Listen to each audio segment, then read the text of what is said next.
इसलिए मीरा तो बोल सकी इसलिए उसके पास अवैध था।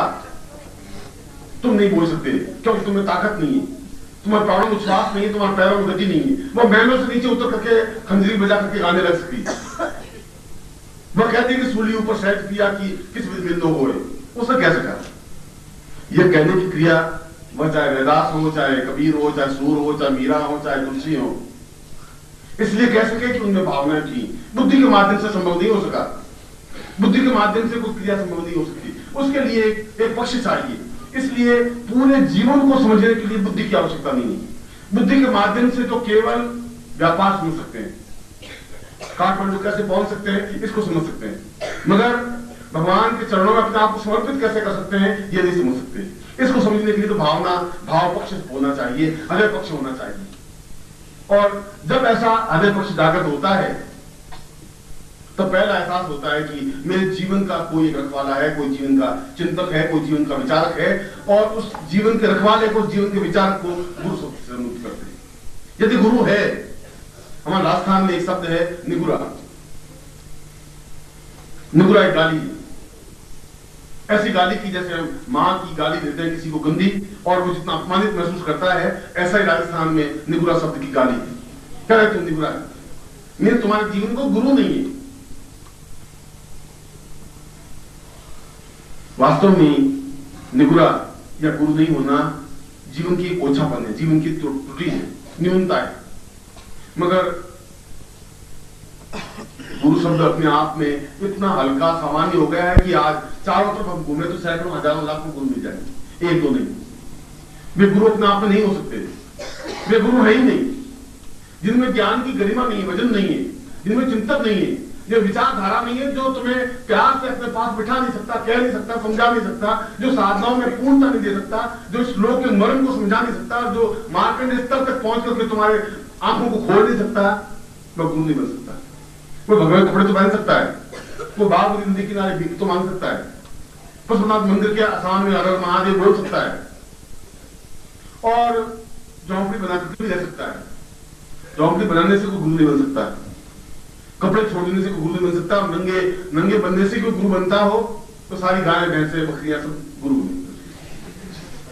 फिर गुरु नंगे बनने से, कम कपड़े पहनने से कोई गुरु नहीं बन सकता,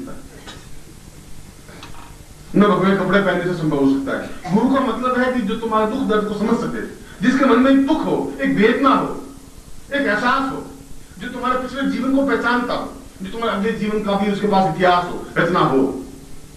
क्योंकि तुम्हारे मेरे बीच में अभी मैंने बताया कि कोई देह का संबंध नहीं है, मगर आत्म का संबंध है, प्राण का संबंध है। मैं तुम्हें कहूं कि इस दीवार के पीछे कुछ लोग खड़े हैं, तुम नहीं देख पा रहे, इसलिए नहीं देख पा रहे, तुम्हारी आंखों में वो ताकत है ही नहीं दीवार को पार सको तो देख सके, मगर मेरी आंखों में ताकत है। तुम अपने जीवन के मूल स्वरूप को देख सकते हो, जहां से पैदा हुए, जहां तक तुम खड़े हो। इसके पहले तुम कुछ थे, इसको तुम नहीं पहचान सकते, और जब पहचान नहीं सकते तो उस जीवन के अर्थ को भी नहीं समझ सकते, और उस जीवन को नहीं समझ सकते, इस जीवन को नहीं समझ सकते। उस बाहर की क्या क्रिया है, उस बाहर की क्रिया का अंदर से क्या संबंध है, ये जो लाइट आ रही है, इस लाइट का कहां से संबंध है, उस संबंध को नहीं समझेंगे तो इस लाइट को भी नहीं समझेंगे। ये लाइट यहीं से पैदा नहीं हुई, इसके तार, इसकी रोशनी बहुत दूर कहीं डैम पे होगी, कहीं बांध पे होगी, जहां पानी की धारा बही होगी, जहां बिजली पैदा हुई होगी, वहां से संबंध है। वहां उस संबंध तक पहचानना जरूरी है, और वो कोई इंजीनियर ही उस संबंध को समझा सकता है कि ये तुम्हारे अंदर जो बिजली जल रही है, वो बिजली यहाँ की हॉल की नहीं है, ये बहुत दूर की 400 मीटर दूर की बिजली है। और तुम्हारे जीवन को भी वह गुरु समझा सकता है कि तुम्हारे इससे पहले की जीवन की स्थिति, आज की जीवन की स्थिति क्या है। तुम्हारे जीवन में इतनी होशियारी है, इतनी चालाकी है, इतनी दूरता है, उसके बाद भी गरीबी क्यों है? क्यों नहीं तुम्हारे जीवन की पूर्णता प्राप्त हो पाती? सब कुछ तुम्हारे पास होने के बावजूद, विज्ञान तुम्हारे पास होने के बावजूद भी तुम अपने जीवन में शांति अनुभव क्यों कर नहीं कर रहे हो? क्यों तनाव है, क्यों मतभेद है, क्यों समस्या है, क्यों अमेरिका और इराक आपस में लड़ रहे हैं? क्या संबंध है उसमें? क्योंकि वे जीवन के अर्थ को भूल गए। जीवन का अर्थ इराक के पास नहीं है, अमेरिका के पास नहीं है, इंग्लैंड के पास नहीं है, पश्चिमी लोगों के पास नहीं है, वैज्ञानिकों के पास नहीं है। आइंस्टीन जब मरा, और आइंस्टीन से बड़ा तो वैज्ञानिक पश्चिम में हुआ ही नहीं, ना हो सकता है। और मृत्यु के किनारे खड़ा होकर के उसकी आंख में से आंसू लुढ़क के उनके सेक्रेटरी ने पूछा कि आपको नोबेल प्राइज मिला है और करोड़ों की संपत्ति आपके पास है, हजारों नौकर चाकर हैं और आपकी आंख में आंसू। उसने कहा कि करोड़ों की संपत्ति तो मेरे पास है और नोबेल प्राइज भी मिला, मगर मैं जीवन को चूक गया, जीवन को समझ नहीं पाया और मैं बिल्कुल बेकार सा जीवन जी करके जा रहा हूं, क्योंकि इस जीवन के मूल आनंद को तो मैं केवल भारत में जाकर के समझ सकता था, किसी योगी के पास, किसी सन्यासी के पास, किसी हिमालय की तंद्रा में, वो मैं कर नहीं पाया। अगर आइंस्टीन पेपर्स में, उसके ग्रंथ में अगर उसकी वेदना इन शब्दों में व्यक्त है तो जरूर उसके मन में कोई चिंतन होगा, क्योंकि जीवन को समझने के लिए नोबेल प्राइज की जरूरत नहीं है, लखपति बनने की जरूरत नहीं, करोड़पति बनने से जीवन नहीं समझा जा सकता है। जीवन समझने के लिए तो बहुत जरूरी है कि हम साधनात्मक जीवन जी सकें। साधनाएं पशु नहीं कर सकती। इस शिवरात्रि के अवसर पर मैं समझा रहा हूं कि पशुपतिनाथ का तात्पर्य क्या है।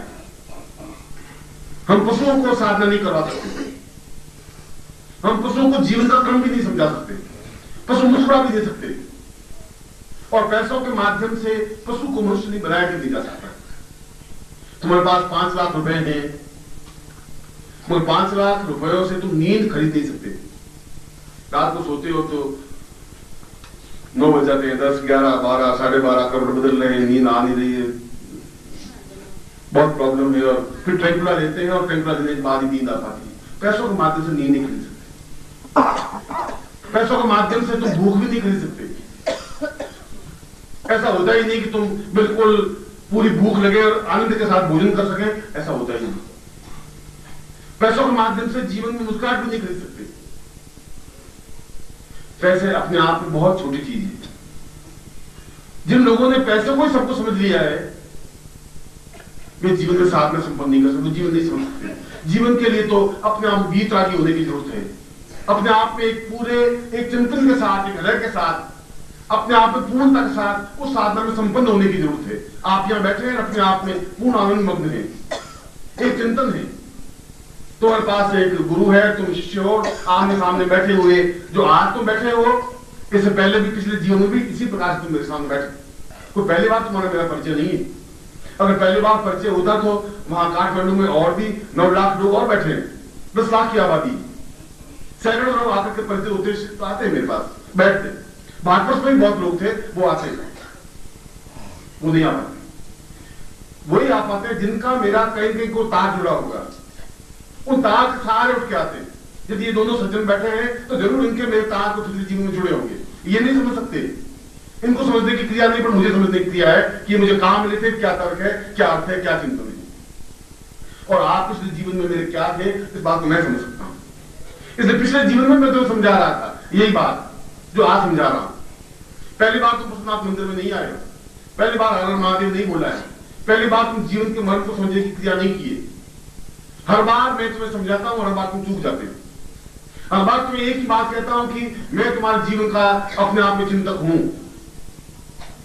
मैं तुम्हारे जीवन को समझ रहा हूं।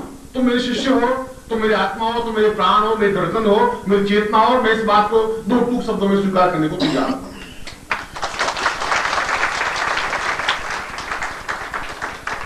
मगर पिछला जीवन ही नहीं, इससे पिछले 7, 8, 10, 15 जीवन से आपका मेरा परिचय रहा है। चाहे आप शिष्य हैं, चाहे शिष्या हैं, चाहे साधक हैं, चाहे साधिकाएं हैं, मैं तो समझता हूं। समझता नहीं हूं, मेरे पास प्रमाण है, मुझमें इतनी क्षमता है कि मैं तुम्हारे पिछले जीवन को तुम्हारे सामने दिखा सकूं, 2 टूक शब्दों में स्पष्ट रूप से पहचान सकूं तुम अपने जीवन को, क्योंकि मैंने पूरा जीवन एक संन्यास जीवन व्यतीत किया है। मैं कोई ग्रस्त में पैदा नहीं हुआ, ग्रस्त में बड़ा नहीं हुआ, मैं तो एक सन्यास की मर्यादा समझाने के लिए पैदा हुआ हूं। मैं समझाना चाहता था कि ये सन्यास भगवे कपड़े पहनने से, लंगोट लगाने से, बंदरों की तरह उछलने से सन्यास भी बनता है। उनको भी 2 टूक समझा रहा था, और समझा रहा था, और वे मेरे ऊपर प्रहार कर रहे थे, गालियां दे रहे थे, अपमान कर रहे थे, इसलिए कि मैं 2 टूक बात कहने की हिम्मत रखता था, और 2 टूक बात बहुत कड़वी होती है। मैं सोचता था कि ये 2 टूक और सत्य बात गले उतरती नहीं, मगर मैं उनको समझा रहा था कि इस प्रकार से तुम आलोचना करके और आलोचना उसकी होती है, गालियां उसको मिलती है जो कुछ नई बात करता है। घिसे पिटे तरीके से जीवन जीने वाला उसकी कोई आलोचना नहीं करता। मेरे पड़ोस में रहने वाले की कोई आलोचना होती नहीं। हमारे राजस्थान में एक दोहा है कि हे मां, तो ऐसा पुत्र पैदा करना जो अपनी जिंदगी में कम से कम 200 शत्रु बना सके। ऐसा पुत्र पैदा करना, ऐसा घिसा पिटा पुत्र पैदा मत कर देना। हमारे जोत में गंगुआ तेली है, उसको न आप जानते न मैं जानता हूं, न मैं आप गाली देते न मैं गाली देता हूं, कोई नेता ही नहीं। इसलिए कि उसका जीवन कुछ है ही नहीं, मगर जीवन का समझ पाया न, जीवन का कोई चिंतन उसके पास है। वह तो सुबह उठता है और उस गाड़ी के बैल की तरह घूमता रहता है। एक वकील था और अब तो तेल की मशीनें, तेल निकालने की मशीनें बन गई हैं। पहले एक कोल्हू होता था और कोल्हू में खड्डा सा होता था, उसमें लकड़ी का एक डंडा होता था और एक बैल को बांध देते थे कोल्हू से, बैल घूमता था और वो तिल या जो भी होता पीसता जाता था और तेल निकलता था। उस बैल के गले में घंटी बंधी हुई थी। एक वकील तेल लेने गए, तेल लेने गए तो उसने देखा कि वो तेली बैल को छोड़ करके अंदर जाके खाना खाने बैठ गया। बैल घूमता रहा। तो वकील ने सोचा कि कमाल, बैल घूम कैसे रहा है। आधे घंटे तक खाना खाता रहा, न तो उसने आवाज की, फिर बैल घूमता ही रहा। जब तेली वापिस कोर्टों के पास में आया तो वकील ने पूछा कि तेल खरीदने तो आया हूं, मगर वो बाद में खरीद लूंगा, मगर एक बात पूछनी है। उसने पूछो, आप साहब हैं, आप कुछ भी पूछ सकते हैं। कि नहीं, मैं ये पूछ रहा था कि तुमने बैल को क्या समझाया, क्या सिखाया है, कैसे समझाया। वो घूमता रहता, तुम थे नहीं तभी कोल्हू के बिल्कुल चारों तरफ घूमता रहता। उसने कहा तो नई बात नहीं है, मैंने इसके गले में घंटी बांध दी है, वो घंटी बजती रहती है तो ये समझता है मैं पास में खड़ा हूं। उसने कहा कमाल है, ये घंटी बजती है, तुम्हें मालूम है कि बैल घूमता रहता है, अगर मान लो बैल खड़ा हो जाए, गर्दन घुमाता रहे, तब क्या करोगे। तेल ने कहा कि वो बैल है, वकील साहब नहीं है।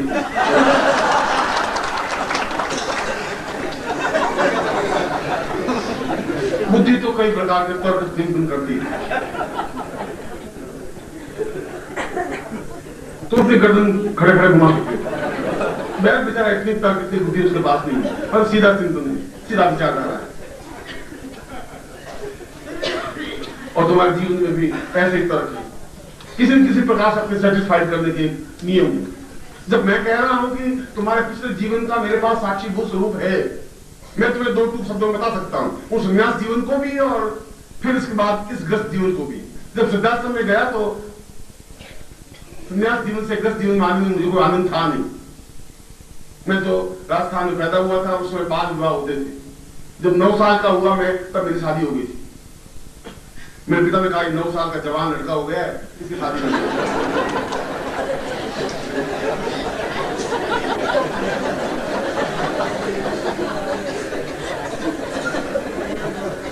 मैंने उनको कहा भी, मैंने कहा भी अगर पूरी निकल भी पहननी मुझे आई नहीं है तो नहीं, बाद में लड़की मिले नहीं मिले।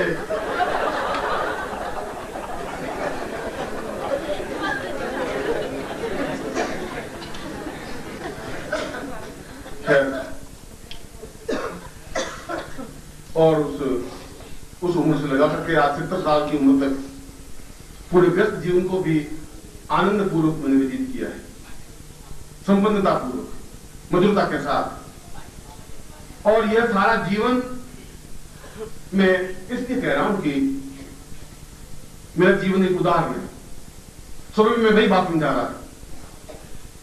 मैं समझा रहा था कि गुरु को अपने जीवन से उदाहरण देना चाहिए, शब्दों के माध्यम से नहीं, कहने से नहीं होता है। वह खुद ऐसा आचरण करके दिखाए।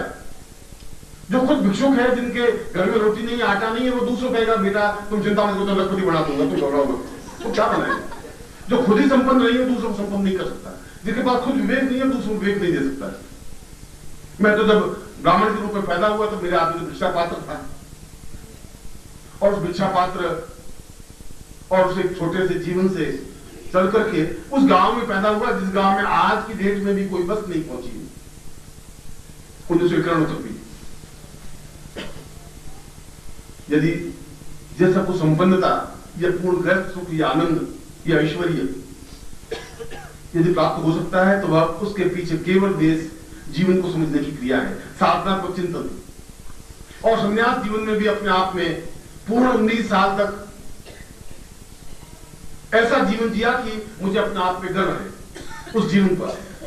अब गृहस्थ जीवन आप साक्षीभूत हैं तो पूरे सन्यासी, सैकड़ों हजारों सन्यासी, लाखों सन्यासी इस बात के लिए गवाह हैं कि निखिल स्वानंद जैसा व्यक्तित्व तो पैदा ही नहीं हो सकता, संभव नहीं है।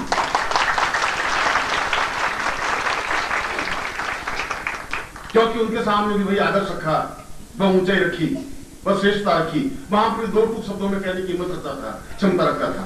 और उन सारे आयुर्वेद को, उस वेद को, उस धर्म ग्रंथों को, उस चिंतन को, उस विचारधारा को, संन्यास्त जीवन को और हमारे पूर्वजों की ख्याति को पूर्णता के साथ आगे रखने की क्रिया संपन्न की, क्योंकि ये सब समाप्त होने की क्रिया थी। और मैं चाहता नहीं था, मैं चाहता था जीवन का कुछ अर्थ है, मेरे जीवन का लक्ष्य है कि मैं एक एक क्षण जलूं मगर अपने पूर्वजों की ख्याति को सुरक्षित रखूं। मैं नेपाल में 3.5 साल रहा उस संन्यास जीवन में। दक्षिण काली के ऊपर आज भी मेरी गुफा है जहां सन्यासी हैं और मेरे शिष्य हैं। आज भी यदि आप देखें तो इन सारे यहाँ जितने नेपाल के हैं उनमें से सैकड़ों तांत्रिक ग्रंथों का मैंने अनुवाद किया है, उनको छापा है, उनको प्रकाशित किया, उनको लिखा है। जो काम नेपाल नहीं कर सका वो मैंने किया है। इस बात को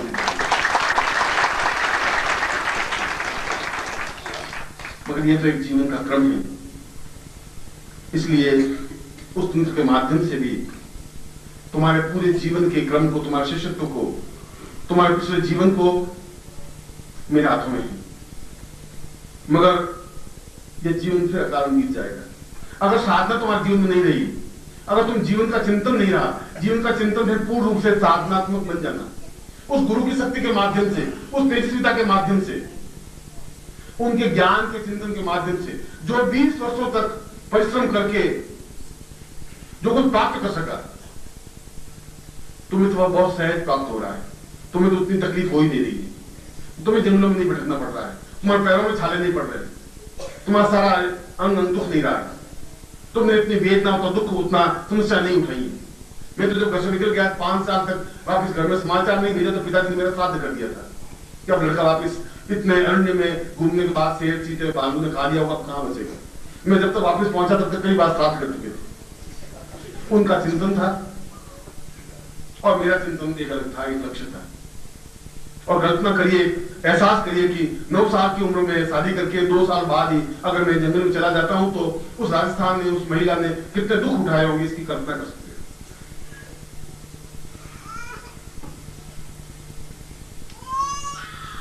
मगर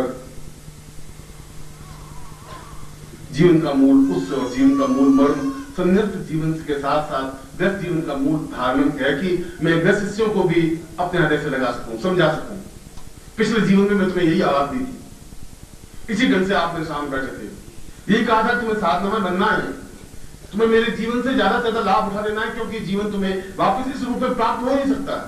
तुम संन्यास जीवन में थे, मैं भी संन्यास जीवन में था तुम्हारे साथ, तुम उस चीज को नहीं समझ पाए और तुमने एक बहुत घटिया स्थान को जन्म ले लिया। घटिया स्थान तो इसलिए कि जहां केवल छल झूठ कपट के अलावा कुछ नहीं है, जहां आनंद नहीं है, तुम्हारे चेहरे पर मुस्कुराहट नहीं है, खिलखिलाहट नहीं है, हास्य नहीं है और अट्टहास नहीं है। रूखे और मुरझाए हुए चेहरे हैं और ऐसे रूखे और मुरझाए हुए चेहरे मुर्दों के, पशुओं के हो सकते हैं, मनुष्यों के नहीं हो सकते, देवताओं का नहीं हो सकते। ऐसा जीवन तुम लेकर के कितना ढोके चले जाओगे। कोई गुरु इतनी कठोर भाषा में नहीं बोलता, वह चापलूसी करता है।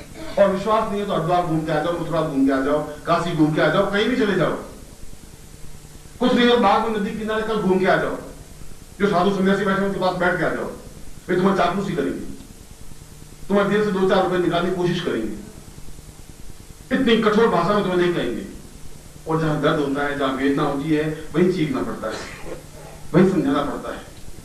और मैं तुम्हें फिर इस जीवन में, फिर मैंने तुम्हें इस भगवान शिव के प्रांगण में बुलाया है, फिर तुम्हें इस प्रांगण में समझाने की कोशिश कर रहा हूं।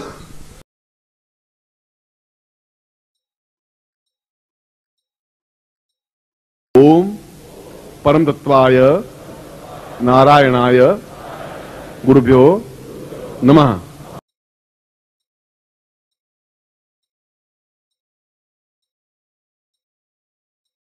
ओम ह्रीं मम प्राण देह रोम प्रतिरोम चैतन्य जाग्रय ह्रीं ओम नमः।